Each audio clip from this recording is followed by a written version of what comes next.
आप सभी भाई बहनों का आध्यात्मिक ज्ञानात्मक चैनल की संध्या बेला ज्ञान कक्षा में एक बार फिर स्वागत है। आज की चर्चा का विषय है जीवन। लेकिन जीवन के नीचे ही हमने देखे तीन अलग अलग रंगों में अलग अलग शब्द लिखे हैं। पहला हमने लिखा है उपयोग, दूसरा हमने लिखा है शब्द भोग और तीसरा शब्द हमने लिखा है बर्बाद। वास्तव में देखिए, इन तीन शब्दों के पीछे हमने जो अलग अलग तीन रंग दर्शाए हैं, उपयोग में हमने देखिए सफेद रंग दर्शाया है और भोग को हमने रंगीन रंग से दर्शाया है और बर्बाद शब्द को हमने काले रंग से दर्शाया है। वास्तव में ये तीन अलग अलग रंगों की स्थितियां प्रकृति के तीन गुणों को दर्शाती हैं। उपयोग का अभिप्राय सतोगुण से है, भोग का अभिप्राय रजोगुण से है और बर्बाद का अभिप्राय तमोगुण से है। आप भाई बहनों को शायद ध्यान रहा हो कि आज से कुछ 15-20 दिन पहले हमने एक वीडियो प्रसारित किया था मनुष्य जीवन का सदुपयोग के ऊपर। इस पर किसी भाई बंधु ने कुछ प्रश्न रखे थे। उस प्रश्न का ही कुछ और स्पष्टीकरण देते हुए आज के विषय को ही हमने देखिए उस सदुपयोग से ही एक प्रेरित होते हुए उपयोग शब्द लिखा है, भोग शब्द लिखा है और बर्बाद शब्द लिखकर एक बर्बादी से बचने के लिए, क्योंकि बर्बाद होना तो देखिए कोई भी मनुष्य नहीं चाहता, कोई भी मनुष्य हानि नहीं चाहता, कोई भी मनुष्य दुख नहीं चाहता। लेकिन फिर भी आपके हमारे जीवन में ऐसी स्थितियां होते हुए हम अक्सर देखते रहते हैं। चाहे हम किसी भी स्तर पर देखिए एक बर्बादी हो, चाहे वो स्थूल शरीर के स्तर पर हो, यानी कि हानि तन के स्तर पर हो, मन के स्तर पर हो, कारण शरीर के स्तर पर हो, चाहे देखिए वो धन के स्तर पर हो, किसी भी स्तर पर कोई भी मनुष्य दुखी रहना नहीं चाहता, हानि बर्दाश्त नहीं करता, अज्ञानता बर्दाश्त नहीं करता। हम सभी मनुष्य देखिए सदा ही सुखद स्थितियां चाहते हैं। ये आत्मा का स्वभाव है। एक चींटी का भी यदि आप रास्ता रोको तो वो भी देखिए छटपटाती है, वो भी सुख ढूंढती है। आपके हमारे जीवन में भी देखिए, चाहे बचपन अवस्था की स्थिति रही हो, चाहे युवावस्था की, और चाहे वर्तमान समय में देखिए प्रौढ़ अवस्था की स्थिति है, चाहे वृद्धावस्था की स्थिति है, दुख कोई भी नहीं चाहता और सुख चाहना आपका हमारी आत्मा का स्वभाव है। वास्तव में तो देखिए हम सुख नहीं, हम परम सुख चाहते हैं। कोई मनुष्य ऐसा सुख नहीं चाहता कि उस सुख में कोई दुख का एक मिश्रण हो। यानी कि हम 90% वाला सुख भी नहीं चाहते कि उसमें 10% दुख मिला हो। और मैं तो यहाँ तक अक्सर कहता रहता हूँ कि कोई भी मनुष्य 99% वाला सुख भी नहीं चाहता, वो तो 100% यानी कि वो परम सुख चाहता है। उस परम सुख का ही दूसरा नाम शास्त्रों में आनंद कहा गया है और आनंद इस भौतिक प्रकृति में है ही नहीं। शास्त्र बार बार ठोक बजा के घोषणा करते हैं कि ये भौतिक प्रकृति दुखमयी है, कष्टमयी है। और भगवान श्री कृष्ण ने तो गीता में ही बार बार इस जगत को दुखालय नाम से संबोधित किया। देखिए ये सभी स्थितियां आपको में ज्ञान देती हैं। इसलिए तो आज हमने देखिए थोड़ा और स्पष्टीकरण देने के लिए जीवन के नीचे हमने तीन अलग अलग स्थितियां लिखी हैं। अब उपयोग शब्द में देखिए एक तो हमने सफेद रंग से दर्शाया है। ये एक ज्ञानमय स्थिति है। जब हम किसी वस्तु का, यंत्र का हम सदुपयोग करते हैं, देखिए सदुपयोग कहो, उपयोग कहो, ये कोई अलग अलग बातें नहीं है। ये दोनों ही स्थितियों में देखिए आप थोड़ा गंभीर होकर देखिए, योग शब्द जुड़ा हुआ है। योग शब्द का अभिप्राय देखिए आत्मा और परमात्मा की समुखता से है। आत्मा और परमात्मा देखिए दोनों चेतन सत्ताएं हैं। आत्मा को केवल ज्ञान स्वरूप कहा गया है और परमात्मा को आनंद स्वरूप कहा गया है।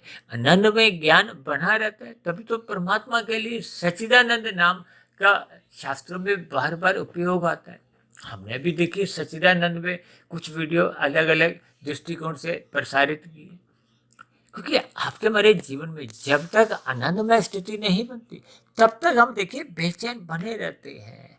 हम प्रत्यक्ष रूप से या प्रत्यक्ष रूप से आपका हमारा लक्ष्य सदा ही आनंद प्राप्ति का ही होता है। अब भौतिक जगत में भले ही हम देखिए पहला रसगुल्ला खाते हैं, आपको हमें अच्छा लगता है, और कुछ मनुष्य तो देखिए उस अच्छे लगने को ही आनंद से भी जोड़ देते हैं। जबकि आनंद देखिए एक भौतिक प्रकृति में है ही नहीं। इन सभी स्थितियों पर अक्सर हम चर्चाएं करते रहते हैं। अब दूसरा रसगुल्ला खाते ही आपको उतना सुख मिलता नहीं है। इस स्थिति विशेष पर हमें थोड़ा चिंतन करना चाहिए। अब तीसरा रसगुल्ला खाने की कभी कभी हमारी इच्छा ही नहीं होती। अब इच्छा हो भी गई, हमने खा भी लिया, तो फिर वो तीसरा रसगुल्ला तो देखिए दूसरे रसगुल्ले के समान भी सुख नहीं देता। अब दूसरे को तो देखिए पहले रसगुल्ले के समान भी सुख नहीं मिला था। तो इसका अभिप्राय क्या है कि पहला और तीसरे रसगुल्ले में रस में अंतर आता है। और यदि हम चौथा पांचवा छठा खाते हैं तो हम खाने से दूर हटते हैं। कारण कि क्योंकि आपको में दुख की प्रतीति होती है, अच्छा नहीं लगता, उबासी आने लगती है, हम उससे हटने लगते हैं। ठीक इसी तरह देखिए संसारी सुख प्राप्ति के लिए कभी कभी हम देखिए जितने भी हाय तौबा भी कर ले, और कभी कभी तो हम देखिए पाप कर्म करते हुए भी हम उस अनैतिक कार्य को कर जाते हैं और उस मिले हुए सुख को हम भोग भी नहीं पाते। लेकिन आपका हमारा देखिए कर्माशय बिगड़ता है। ये सभी स्थितियां देखिए एक अज्ञानता की स्थितियां मानी जाती है। अब संसार में देखिए कितने ही ऐसे मनुष्य हैं जो धन कमाने के लिए दिन रात एक कर देते हैं, हाय तौबा बचाए रखते हैं, 2 के 4, 4 के 40। अक्सर मैं देखिए इन सभी शब्दों का बार बार इस्तेमाल करता हूँ क्योंकि ये एक व्यवहारिक शब्द है। जब हम 2 के 4 बनाते हैं तो उतना आपका हमारा पतन नहीं होता। 4 के 40 बनाने पे भी देखिए उतना पतन नहीं होता। लेकिन जब मनुष्य के जीवन का लक्ष्य ही धन संग्रहित करने का होता है, वो जोड़ता जाता है, जोड़ता जोड़ता मतलब वो महासंग्रह की स्थितियों में भी पहुंच जाता है, तब भी उसकी तृप्ति नहीं होती। उसका जीवन अंत दिशा की ओर यानी कि मृत्यु की ओर जा रहा है। भोग्य इंद्रियां या आपके हमारे स्थूल शरीर की जो स्थिति है वो शिथिल होती जा रही हैं। पदार्थों का भोग करने के लिए आपकी हमारी इंद्रियां उपयुक्त नहीं रहती। ये सभी स्थितियां होने के बावजूद भी मनुष्य देखिए धन एकत्रित करते करते थकता नहीं है, लेकिन उसको भोग नहीं पाता। ऐसी कितनी ही स्थितियां हम अपने जीवन में देखते आए हैं और देख रहे हैं, लेकिन फिर भी हम इन सभी बुराइयों से अपने आप को बचाते नहीं हैं। इसके पीछे का कारण क्या है कि हम अपने मिले हुए जीवन में सत्संग नहीं करते, ज्ञान में स्थिति में नहीं रहते। हम इन सभी स्थितियों पर, इन परिणामों पर कोई चिंतन नहीं करते। देखिए हम जो भी कर्म करते हैं वो एक कर्मफल सिद्धांत के साथ जुड़ी हुई स्थिति है। कर्म के साथ ही देखिए फल शब्द लिखा हुआ है, यानी कि कर्म जब हम कर देते हैं तो उसका फल उस किए गए कर्म करने वाले को भोगना ही होता है। ये शब्द भी अपने आप में देखिए एक ज्ञान दे रहे हैं। ये शब्द आपस में एक जुड़ा हुआ है, कर्म फल। और फिर अगले शब्द क्या है? सिद्धांत। सिद्धांत का अभिप्राय ही अपने आप में क्या है कि इसका कभी खंडन हो ही नहीं सकता। सिद्धांत का देखिए कोई भूतकाल वर्तमान भविष्य होता ही नहीं। ये सभी स्थितियों में, सभी कालों में, सभी युगों में इसका कभी भी देखिए कोई संशोधन नहीं होता। इस पर कभी भी कोई एक विपरीत स्थितियां उत्पन्न होने का प्रश्न ही नहीं होता। ये सदा ही नित्य हर्षण सदा बना रहता है। इसलिए हम सभी भाई बहनों को अपने मिले हुए जीवन में बुराइयों से बचना होगा, पाप कर्मों से बचना होगा। अन्यथा ये देखिए विषय भोग ही, ये विषय भोग का अभिप्राय देखिए राजसी स्थिति से है। अब हमने उपयोग शब्द को तो देखिए सफेद रंग से इसीलिए दर्शाया है कि इस स्थिति विशेष में मनुष्य सतोगुण में जुड़ा रहता है, ज्ञान में स्थिति में रहता है, उसको सही गलत की पहचान रहती है। लेकिन भोग में तो देखिए उसका ज्ञान थोड़ा धूमिल होने लगता है। धूमिल का अभिप्राय देखिए भ्रम की स्थिति भी ले सकते हो। एक मिला जुला ज्ञान सा रहता है, यानी कि राजसी मनुष्य को देखिए पूर्ण ज्ञान होता नहीं है। और अक्सर मैं इस राजसी स्थिति को देखिए मन की स्थिति में जैसे एक धुंधली स्थिति होती है। धुंध में आपको हमें देखिए दूरी तक नजर नहीं आता। इनका अभिप्राय क्या है कि जो कर्म आज हम कर रहे हैं उस किए गए कर्म का भविष्य में कैसा कैसा परिणाम आएगा, इस पर हम चिंतन नहीं कर पाते क्योंकि आपकी हमारी बुद्धि धुंधली है। धुंधन में हमें, जब हम गाड़ी चलाते हैं तो हमें अधिक दूरी का नजर नहीं आता कि आगे कितनी दूरी पे कोई वाहन है। तब ऐसी स्थिति विशेष में यदि हम तेज गति से अपना वाहन चलाते हैं तो निश्चित ही आपके हमारी दुर्घटनाएं होने लगती है। हम अन्य वाहन से टकराते हैं। टकराने का अभिप्राय दुर्घटनाओं से है। दुर्घटनाओं का अभिप्राय देखिए पीड़ा से है, दुखों से है। लेकिन सत्संग के अभाव में मनुष्य इन सभी स्थितियों पर विचार नहीं करता। विचार इसलिए नहीं करता क्योंकि उसकी बुद्धि धुंधली होती है। देखिए, इन सभी भावार्थ पर हमें चिंतन करना होगा। अब अगला शब्द हमने क्या लिखा है? बर्बाद। अब बर्बाद का अभिप्राय क्या है कि जब जब मनुष्य अज्ञानतावश, देखिए, जब हम अंधकार में अपने हाथ पैर चलाते हैं तो आपके हमारे हाथ पैर द्वारा जितनी भी क्रियाएं होती हैं वो अपूर्ण मानी जाती हैं, वो दोष युक्त होती हैं। उन दोष का कहो आपको में एक पीड़ा होती है। आप जैसे भी देखिए, अंधकार में कोई कार्य करने के लिए उठते हो तो आपके हमारे तन को ठोकरें लगती है। ठीक, ये तन को ठोकरें लगने का अभिप्राय मन की स्थिति एक बेचैन की स्थिति है। जब मन में अशांति आती है, पछतावा आता है, देखिए ये सभी स्थिति जब मनुष्य को हानि होती है, बर्बादी की स्थितियां आने लगती हैं, यानी ये सभी प्रतिकूल परिस्थितियां जब जब आपके हमारे जीवन में आती हैं, इसका कारण क्या है? कि आपके हमारे देखिए अज्ञानता होती है, आपके हमारे पहले के किए गए पाप कर्म होते हैं। अक्सर मैं देखिए भाग्य को, प्रारब्ध को, किस्मत को एक उदाहरण द्वारा समझाता हूँ। देखिए, जब हम अपने वर्तमान मिले हुए जीवन में 100 रुपए की मेहनत करते हैं, यदि आपको में 500 रुपये फल आ भी जाता है तो वो जो 400 रुपये का जो अतिरिक्त तो फल है वो किसी उस परिश्रम का फल नहीं है, वो पूर्व के किए गए पुण्य कर्म का फल है जो पहले हम कर चुके थे। तब वो कर्म पका नहीं था, अब वो पक गया है, इसलिए वो 500 रुपये का फल दे रहे हैं। ठीक इसी तरह जब जब हम देखिए कोई 1000 रुपये की हमने मेहनत की, फल आया केवल 300 रुपये का। अब 700 रुपये का जो नुकसान हो गया है वो नुकसान देखिए भूतकाल में, जब पिछली जोनी में वो किए गए पाप कर्म का नतीजा है। उसका एक दुख रूपी परिणाम ये 700 रुपये घाटे के रूप में आया है। कि इन सभी स्थितियों पर जब हम चिंतन करते हैं, अपने मिले हुए जीवन के उद्देश्य को समझने लगते हैं, ये सभी स्थितियां आपके हमारे जीवन में तभी बन पाती हैं जब मनुष्य सत्संग करता है, शास्त्रों को श्रद्धापूर्वक पढ़ने लगता है। इन सात्विक वीडियो को भी देखिए हम एकाग्रचित होकर ब्रह्म मुहूर्त में जब हम सुनते हैं, इस पर विचार करते हैं, और जो जो बात आपको मैं जीवन में देखिए, चाहे वो वीडियो के रूप में हो, चाहे वो शास्त्र में लिखी गई बातों का हो, जब जब आपको में समझ नहीं आती तो हम प्रश्न रखते हैं। उन प्रश्नों का जैसे ही हमें उत्तर मिलता है तो आपके हमारे भ्रम की स्थितियां दूर होने लगती हैं। इसलिए तो हम बार बार कहते रहते हैं कि प्रकृति के 3 गुणों के महत्व को समझो, उनका ज्ञान पूर्वक अध्ययन करो।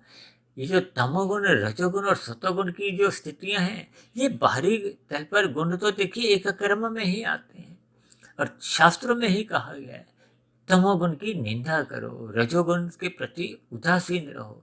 उदासीन का अभिप्राय इतना ही है कि आपके हमारे स्थूल शरीर की अवस्थाओं की पूर्ति के लिए तो हमें पुरुषार्थ करना है, लेकिन जब हम रस बुद्धि से विषय भोगों में रुचि लेते हैं, ये जो 24/7 का नारा आजकल कलयुग में देखिए घर घर लोगों में एक बना हुआ है कि हम 24 घंटे 7 दिन विषय भोगों में ही भोगने में एक रुचि बनाते हैं। इसी के लिए ही हम अलग अलग योजनाएं बनाते रहते हैं। अब ये वाला भोग भोगा, अब दूसरा भोगा, फिर तीसरा, फिर चौथा, क्योंकि एक भोग भोगते भोगते हम थोड़ा उब जाते हैं, फिर हम दूसरा विषय भोगों में लिप्त होते हैं, फिर जब उसमें भी थक जाते हैं तो फिर तीसरा, यानी कि इन्हीं 5 विषय भोगों में ही आपका हमारा जीवन घटता जाता है, समाप्ति की ओर जा रहा है, मृत्यु की ओर जा रहा है। इन सभी स्थितियों पर मनुष्य विचार नहीं करता। विचार नहीं करने का अभिप्राय है कि हम मिले हुए जीवन के महत्व को समझते नहीं है। जब तक हम मिले हुए जीवन के महत्व को समझते नहीं है तो फिर हम इस मिले हुए जीवन का उपयोग ना करते हुए भोग करने लगते हैं, और भोग करना अपने आप में ही देखिए एक बर्बादी है। भोग और बर्बाद ये दोनों शब्द देखिए, भोग रजोगुण से संबंध रखता है और बर्बाद एक घाटी का, यानी हानि का, अधोगति से भी आप जोड़ सकते हो। क्योंकि जब जब आपके हमारे संचित कर्मों में पाप कर्मों का क्रमशः बढ़ने लगता है तो आपकी हमारी बर्बादी होना निश्चित है, अधोगति की स्थितियां मिलना निश्चित है। मनुष्य की मरने के बाद ये जो नीचे की 80 लाख प्रकार की जोनियां हैं, इनमें जाने को प्रकृति आपको हमें बाध्य करती है। इन सभी स्थितियों पर मनुष्य को विचार करना होगा, क्योंकि मनुष्य जोनी पाकर ही आपको में कर्म करने की एक स्वतंत्रता मिलती है। हम सही करते हैं, यानी जब हम पुण्य कर्म करते हैं तो प्रकृति उन किए गए पुण्य कर्मों के विशेष प्रकार के सुख देती है। जब जब हम देखें निंदनीय कर्म करते हैं, निषिद्ध कर्म करते हैं, अन्य जीवों के लिए दुखद स्थितियां उत्पन्न करते हैं, अन्य जीवों को पीड़ा देते हैं। आज मनुष्य मांसाहार भोजन का सेवन करता हुआ भले ही एक खुशियां मनाता है, शराब, सिगरेट, मादक पदार्थों का सेवन करता हुआ प्रसन्न रहता है, अपने आप को अचेत करता जाता है। ये सभी स्थितियां देखिए निंदनीय कर्म है, निषेध कर्म है। विशेष रूप से मांसाहार भोजन का सेवन करने में तो आपका हमारा पाप कर्मों का कर्मशय बहुत ही तेजी से बढ़ता है, जो मरने के बाद देखिए अधोगति की स्थितियां सहज ही उत्पन्न करता है। क्योंकि नीचे की जोनियां देखिए एक परतंत्र जोनियां हैं, हम प्रकृति के नियमों से बंधे रहते हैं। केवल मनुष्य जोनि में ही आपको हमें कर्म करने की स्वतंत्रता मिलती है, और इस मिली हुई स्वतंत्रता का जब हम दुरुपयोग करते हैं तो फिर हम पाप कर्म करते हुए अपने ही स्वयं ही अधोगति का रास्ता बनाते हैं। वो एक बर्बाद की स्थितियां हैं, बर्बादी की ही स्थितियां। अधोगति को हो, नीचे की 80 लाख जोनिया को हो, तमोगुण में गिरना को हो, ये सभी बर्बाद होने की स्थिति है। तो इन सभी स्थितियों पर आपको में विचार करना होगा। अपने मिले हुए जीवन में अपनी सात्विक दिनचर्या बनानी होगी, पशु वृत्तियों से ऊपर उठते हुए। क्योंकि जब तक मनुष्य सत्संग नहीं करता तो उसके जीवन में ये जो 4 पशु वृत्तियां हैं, आहार, मैथुन, निद्रा, भय, ये सहज ही बनी रहती हैं। ये 4 पशु वृत्तियां आपके हमारे जीवन में कोई आध्यात्मिक उन्नति करने का रास्ता बढ़ाती नहीं है, ये रोकती हैं। ये विषय भोग भी आपको में राशि विषय भोगों में लिप्त कराते हुए संसार की उलझनों में उलझा देती हैं। ये संसारी विषय भोग, गंध, रस, रूप, स्पर्श और शब्द, ये 5 विषय भोग में जब हम लिप्त होने लगते हैं तो ये आपके हमारे जीवन एक समय की बर्बादी है। समय की भी बर्बादी है, स्थूल शरीर का मिले हुए अवसर की बर्बादी है।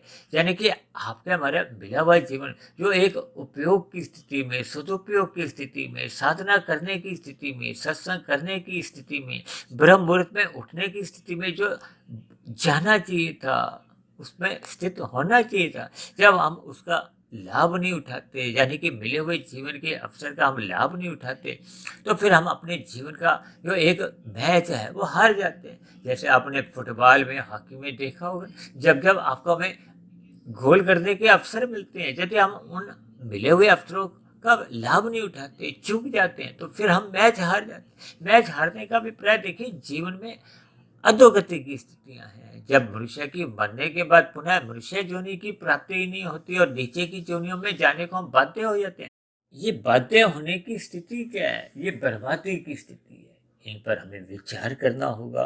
अपने मिले हुए जीवन के महत्व को समझते हुए, अपने मिले हुए जीवन का उपयोग करते हुए हमें साधना करनी चाहिए। ब्रह्म मुहूर्त में उठना होगा, यानी कि निरंतर श्रद्धापूर्वक सत्संग करते हुए हमें अपना सत्वगुण बढ़ाना होगा, अपने कार्य शरीर को शुद्ध करना होगा। ये सभी स्थितियां जब हम निरंतर एक कर्मबद्ध तरीके से करते रहते हैं तो मनुष्य का रजोगुण एक मर्यादा में आ जाता है। जब जब रजोगुण मर्यादा में आने लगता है तो फिर मनुष्य की तमोगुण में गिरने की संभावनाएं समाप्त हो जाती हैं। यानी कि मनुष्य जैसे जैसे सत्वगुण का अधिक संग करता है, ब्रह्म मुहूर्त में उठकर साधना करने लगता है, तो फिर दिन में जब रजोगुण की स्थितियां होती हैं वो उन रजोगुणी स्थितियों में, विषय भोगों में फिसलता नहीं है। जब फिसलता नहीं है तो मनुष्य कहीं भी किसी भी स्थिति में तमोगुण में नहीं गिरता, यानी कि वो बर्बाद होने की स्थिति से कहो, हानि की स्थितियों से भी बचा रहता है। तो ऐसी सभी शुभ स्थितियां आपके हमारे जीवन में तभी बन पाती हैं जब मनुष्य मिले हुए जीवन का उपयोग करता हुआ, सदुपयोग करता हुआ साधना करता है, सत्वगुण का संग करता है, ब्रह्म मुहूर्त में उठने का अपना एक संस्कार बना लेता है। तो ऐसी सभी शुभ स्थितियां आप सभी भाई बहनों के जीवन में भी निरंतर बनती जाएं, बनी रहें। ऐसी सभी शुभ स्थितियां आप सभी भाई बहनों के जीवन में भी बनती जाएं। इन सभी स्थितियों के लिए, इन सभी शुभ बातों के लिए मेरी ओर से आप सभी भाई बहनों को बहुत बहुत शुभकामनाएं। इन्हीं शब्दों के साथ चर्चा विशेष को यहीं विश्राम देते हैं।